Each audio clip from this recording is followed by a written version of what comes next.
Սիրելի հայրենակիցներ, ես հիմա Երևանի դեռևս կենտրոն չհասած հատվածում եմ, 9 բալանոց խցանում է, երթևեկությունը գրեթե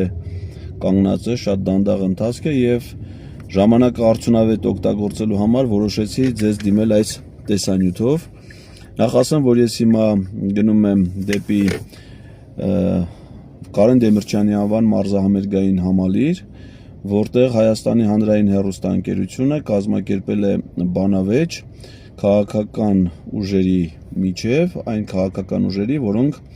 գրանցվել են եւ մասնակցում են 2026 թվականի հունիսի 7-ի ազգային ժողովի հերթական ընտրություններին։ Եվ ինձ պատիվ է տրված այդ բանավեճում ներկայացնել Սամվել Կարապետյանի առաջնորդած Ուժեղ Հայաստան դաշինքը։ Այդ բանավեճը նախատեսված է, որ պիտի հեռարձակվի հանրային հեռուստաընկերության ուղիղ եթերում այսօր երեկոյան, բոլորին հրավիրում եմ հեռուստացույցի առջև եւ նաեւ YouTube-ի, ովքեր որ այդ հնարավորությամբ են նայում, հետևելու մեր քաղաքական ուժերի բանավեճին։ Բայց մինչ այդ ուզում եմ ձեզ հիշեցնել, որ այս տարվա հունիսի 3-ին, այսինքն 2 օրից Հանրապետության հրապարակում ժամը 19:00-ին լինելու է Սամվել Կարապետյանի առաջնորդած Ուժեղ Հայաստան դաշինքի նախընտրական հավաքը Երևան քաղաքում։ Այս ընթացքում մեր շատ թիմակիցներ, գործընկերներ, հիմնականում Նարեկ Կարապետյանը եւ դրա հետ միասին նաեւ մենք նաեւ առանձին ամենքս մեր ուղղություններով շարունակում ենք քարոզությունը Հայաստանի տարբեր քաղաքներում, գյուղերում, ներկայացնելով Ուժեղ Հայաստանի մեր ծրագրերը 300,000 ադրբեջանցիների մուտքը կանխելու եւ 300,000 նոր աշխատատեղեր ստեղծելու, ինչպես նաեւ բոլոր մյուս այլ ծրագրերը։ Շատ լավ ջերմ ընդունելությանն ենք արժանում, բազմամարդ հանրահավաքներ են լինում հատկապես մեծ քաղաքներում, դուք հավանաբար տեսել եք Գյումրիի, Վանաձորի, մյուս աշտարակի, մյուս քաղաքների հանրահավաքները։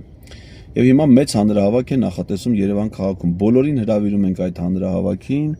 այն մեկնարկելու է ժամը 16:00-ից երթով Արաբկիրի Սուրբ Խաչ եկեղեցու մոտից, որը Կոմիտաս Պողոտայի սկզբնամասում է, վերևից, Զեյթունի հատվածից, ոտքով մենք քայլելով կգանք հասնենք Հանրապետության հրապարակ, որտեղ մեզ կսպասեն մեր մյուս աջակիցներն ու թիմակիցները, այնպես բոլորին կոչ եմ անում մասնակցել այդ հանրահավաքին։ Սա միայն պարզ նախընտրական քարոզչական հավաք չի, այն ինձ շատ կարևոր մեծ խորհուրդ ունի։ Ես լինելով ընդդիմադիր բոլոր պայքարների մասնակից, հիշում եմ, թե որքան մեծ թվով մարդիկ էին հավաքվել այդ նույն Հանրապետության հրապարակում 2023 թվականի սեպտեմբերի 19-ին, երբ ադրբեջանական մեկօրյա պատերազմ ու ագրեսիան սկսվեց Արցախի շրջափակման մեջ գտնվող մեր արցախցի քույրերի եղբայրների դեմ, ինչը որ հանգեցրեց Արցախի ամբողջական բռնի հայաթափմանը 10 օրվա ընթացքում եւ ցավոք սրտի այդ հավաքը Հանրապետության հրապարակում ոչնչով օգտակար չեղավ արցախցի մեր հայրենակիցներին եւ նրանք դարձան փախստական սեփական երկրում։ Դրանից քիչ ժամանակ անց սկսվեց Տաուշը հայաթափելու եւ Տաուշից 4 գյուղեր, հայ հարակից տարածքներ, ապօրինաբար, առանց որևէ փաստաթղթի, առանց որևէ իրավական հիմքի, Իլհամ Ալիևի պահանջով Ադրբեջանին հանձնելու գործընթացը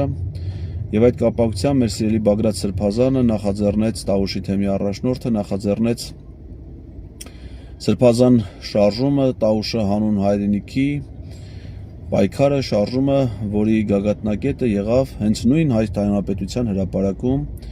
2024 թվականի մայիսի 9-ի մեծ հանրահավաքը, որը լեփ-լեցուն էր մարդկանցով, տեղ ու դադար չկար, ոչ միայն հանրապետության հրապարակ, այլ նաև հարակից փողոցները, ես հիշում եմ, որ Ամիրյան փողոցից է ես դիմավորում Սրբազանին, անգամ այդ հատվածից այլևս հրապարակ մուտք գործել հնարավոր չէր մարդկանց մեծ բազմության պատճառով։ Բայց ցավոք սրտի այդ շարժումն էլ չունեցավ արդյունք, այն իմաստով, որ մենք չկարողացանք խափանել Նիկոլ Փաշինյանի հանցավոր ադրբեջանասիրական թրքամոլությունը եւ Տաուշի այդ գյուղերը եւ տարածքները հանձնվեցին Ադրբեջանին։ Հիմա մենք Կարծում եմ արդեն հաղթական եւ վերջնական փորձն ենք անում խափանել Նիկոլ Փաշինյանի այդ եւ նրա խմբակի ապազգային ընթացքը, որը նպատակ ունի արդեն ողջ Հայաստանը բնակեցնել ադրբեջանցիներով, սկզբնական շրջանում 300,000 ադրբեջանցիներ, բնականաբար դրանք հետո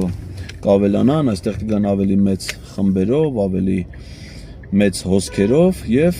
ըստ էության կհայաթափեն Հայաստանը եւ այս տարածքի վրա կհիմնեն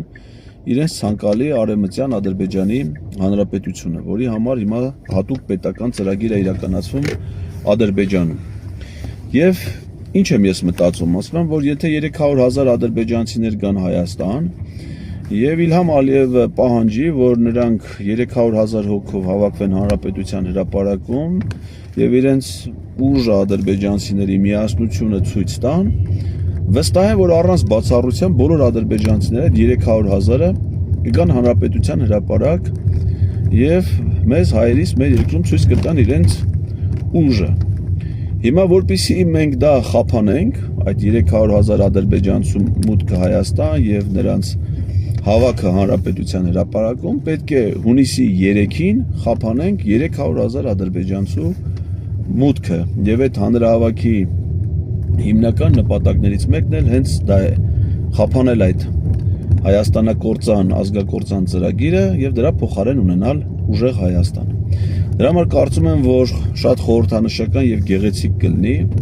որ Հանրապետության հրապարակը, որտեղ որ տարբեր հաշվումներով առավելագույնը կարող է միաժամանակ գտնվել 60,000, 50-60,000 մարդ, ոչ միայն լեփլեցուն կլինի այդ 50,000 մեր հայրենակիցներով, հայերով,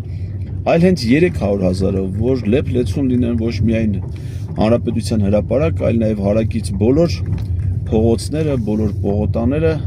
եւ դրանով մենք ցույց տանք եւ Նիկոլ Փաշինյանին եւ իր ղեկավար Իլհամ Ալիևին, որ մենք ենք ուժեղ մեր երկրում եւ եթե մենք ինչ-որ մի բան թուլացել ենք, ինչ-որ մի բան տկարացել ենք, ինչ-որ մի բան կորցրել ենք մեր դիմադրողականությունը, ապա դա միայն այն պատճառով, որ Հայաստանի վարչապետը թույլ է եւ տկար։ Իսկ մենք հիմա հավաքում ենք փոխելու այդ վարչապետին եւ նրա փոխարեն ունենալու ուժեղ ղեկավար կյանքում ամեն տեսակ դժվարություններ հաղթահարած եւ մեծ հաջողություններ արձանագրած եւ այդ հաջողությունները սեփական ժողովրդի հետ կիսող ղեկավար իդեմս Սամվել Կարապետյանի, այնպես որ բոլորին կոչ եմ անում հունիսի 3-ին ժամը 19:00-ին լինել Հանրապետության հրապարակում։ Շնորհակալ եմ, լավ եղեք։